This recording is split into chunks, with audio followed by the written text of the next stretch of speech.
I'm Shashank Verma from Clean Star Energy, and I'm into sustainable and ethical biofuels.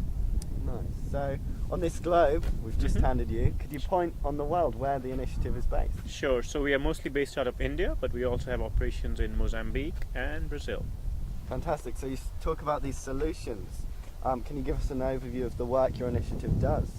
So we are basically, as I mentioned, into sustainable and ethical biofuels. The whole idea is rather than fossil fuel coming from 2 to 3,000 kilometers away from Saudi Arabia, comes into India, then gets distributed further inland 500 kilometers.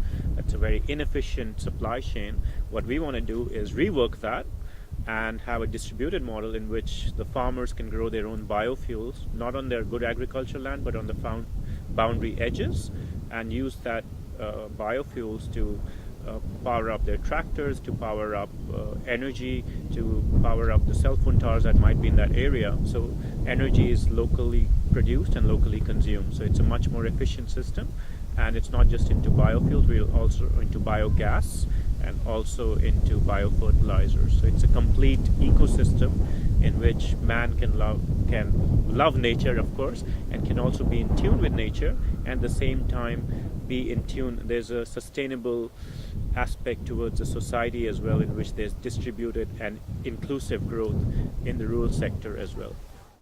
What advice could you give young people who are trying to make a difference, like yourself? I think the key advice that I can give is collaborate.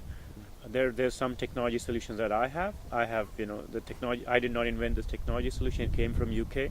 There are other technology solutions that I'm trying to bring together, and I'm sure there are more IT-based solutions or other solutions from other countries that we can bring together and collaborate, and then have a much more robust solution.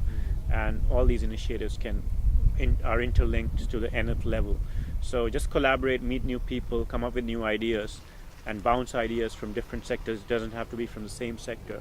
At the end of the day, we are trying to change an ecosystem, and to change an ecosystem, you need to look at all levels of development, and all of it boils down to man living in tune with nature, and man living equally well on one part of the planet as well as other parts. So distributed growth and living in tune with nature. So it's sustainable development, both in terms of the environment and also socially.